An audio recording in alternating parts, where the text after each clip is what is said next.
Growing is a crucial part of living. In fact, everything from an individual muscle cell to a baby blue whale strives to grow in order to live and perhaps replicate or reproduce. Sometimes, however, growth fails to occur or even reverts backwards, and we call that atrophy, aplasia, or hypoplasia, depending on the situation.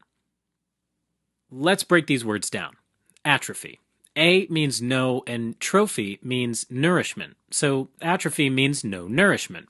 Second, aplasia. A, again, means no, and plasia means development. So aplasia means no development. And hypo means under. So hypoplasia is underdevelopment. In a nutshell, atrophy is the reduction in size of a cell, organ, or tissue after it has attained its normal matured growth size. This happens either through decrease in cell number or decrease in cell size. A decrease in cell number most commonly happens due to apoptosis, which is a controlled type of cell death, a bit like cellular suicide. An example would be through weight loss. In the first few weeks to months of eating healthy and losing weight, the fat cells, or adipocytes, get smaller but are ready to fill up again with fat. Over months to years of eating healthy, however, the adipocytes undergo apoptosis, and at that point, it's a bit more difficult to gain back the weight. A decrease in cell size, however, is a bit more complex. Usually, the first step is the loss of nerve or hormonal supply, both of which provide nourishment to cells. Then there's something called the ubiquitin proteasome pathway. You see, cells have a cytoskeleton, which is a framework of various filaments that keep the cell propped up. As cells start getting less nourishment, those filaments get tagged for demolition with a protein called ubiquitin. Ubiquitin proteins start to attach to one another, a process known as polyubiquitination. And then an intracellular protein complex, called a proteasome, comes in to destroy all polyubiquitinated filaments, causing the cell to decrease in size. Some organelles can also be tagged with ubiquitin, and when that happens, a bubble of phospholipid bilayer membrane forms around the organelle, creating a vacuole. Next, lysosomal vesicles, which are filled with degradative enzymes, fuse with the vacuole, destroying the unfortunate organelle. Kinda like being sent off to the firing squad. One example is muscle atrophy. Anytime there's a long-standing disuse of muscles, like extended bed rest, zero gravity, or a particularly long study session, there can be a loss of muscle mass and strength. The good news is that this type of muscle atrophy is reversible with exercise. But there's also a more severe form of muscle atrophy which happens in cachexia, or whole body wasting syndrome.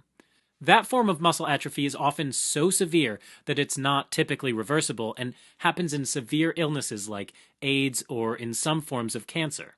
But atrophy is not necessarily pathological. In fact, it's often a part of normal development. For example, it happens in the thymus. The thymus is a small organ that sits over the heart and is responsible for the maturation of T cells, which are part of the immune system. As children grow and their immune systems get established, the thymus begins to atrophy. This process is called thymus involution. As a result, the thymus is much larger in young children than it is in adults. Now, aplasia and hypoplasia are somewhat different. They're both ways in which growth can go wrong during embryogenesis, when our organs develop within the fetus. With aplasia, the precursor cells are completely absent, while in hypoplasia, there are some precursor cells present, but not enough of them. With aplasia, the organ never forms in the first place, so this is the more severe case. Going back to the thymus again, in DiGeorge syndrome, a small part of the 22nd chromosome is deleted, so the genes that code for the thymus are gone. As a result, the cells never have the DNA they need to express the proteins that would turn them into thymic precursor cells. Therefore, the thymus never forms, and the person is left with a severely impaired immune system. Hypoplasia, or underdevelopment, is more common and usually results in milder consequences.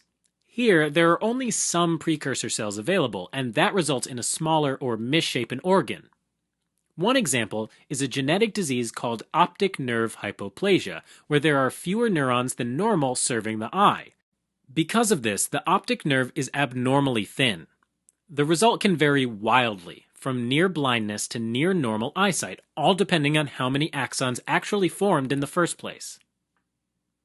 Alright, as a quick recap. Atrophy, aplasia, and hypoplasia are terms for lack or absence of growth in an organ or tissue. Atrophy means the wasting of a previously normally mature organ or tissue. Aplasia means usually a complete congenital lack of an organ or tissue, while hypoplasia means a relative congenital lack of cells in an organ or tissue.